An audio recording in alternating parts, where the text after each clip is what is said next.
Good morning বন্ধুরা, তোমরা সবাই কেমন আছো? আশা করছি ভালো আছো। আমিও খুব ভালো আছি। তো আজকে ব্লগটা দেখতে থাকো। আমাদের দুজনা রান্না, এই যেখানে ছোট্ট হাঁড়িতে আমাদের ভাত বসিয়ে দিয়েছি, আর এখানে এই তো ডাল ভাজছি, দেখতেই পাচ্ছ। আর এখানটায় পটল কেটেছি, আলু কাটা হয়নি, আলু পটলের রসা করব, ডাল করব আর আলুর চিপস নিয়ে আসবে। ভাত, ডাল, আলু পটলের রসা, আলুর চিপস, ব্যাস, আর কিছু না। আবার চলে আসছি পরে। একা একা ভিডিও করতে একটু অসুবিধা হয়। এখন অসুবিধা হলে তো কিছু করার নেই, করতে হবে। আমার ইচ্ছা, ভিডিও করছি। কে কি ভাবলো, কে কি বললো, সেটা তো দেখে লাভ নেই। তোমরা কি বলো? আমার যেটা ইচ্ছা সেটাই করব। ভালো ভদ্রভাবে আমি যেটা করব সেটাই আমার কাছে ভালো। কোনো খারাপ কাজ না করলেই হলো। তো আমি চেষ্টা করব প্রতিদিন ভিডিওটা করার, আর তোমরা আমার ভিডিওটা দেখতে থেকো। Bye bye.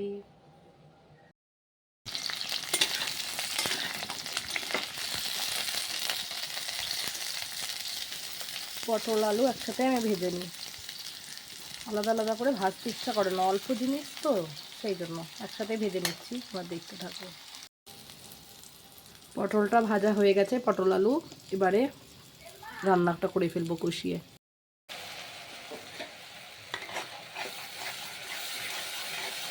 পটলের রসা করার জন্য আদা বাটা, জিরে বাটা, লঙ্কা বাটা, লবণ, হলুদ, লঙ্কার গুঁড়ো, কাশ্মীরি লঙ্কার গুঁড়ো,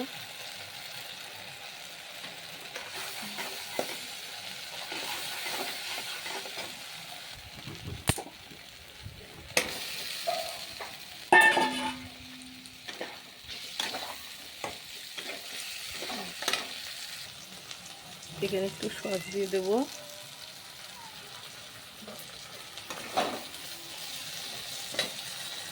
কষানো হয়ে গেছে, এবার একটু জল দিয়ে দেবো।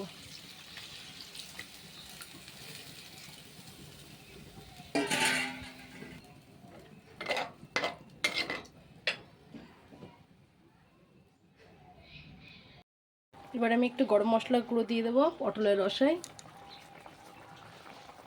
অল্প একটু দিলাম, না হলে বেশি ভাজ হয়ে যাবে। তার আগে আমি একটু চিনিও দিয়ে দিয়েছি। তোমাদের মতো অত ভালো পারি না রান্না, কিন্তু হয়েছে মোটামুটি। Tata, bye bye.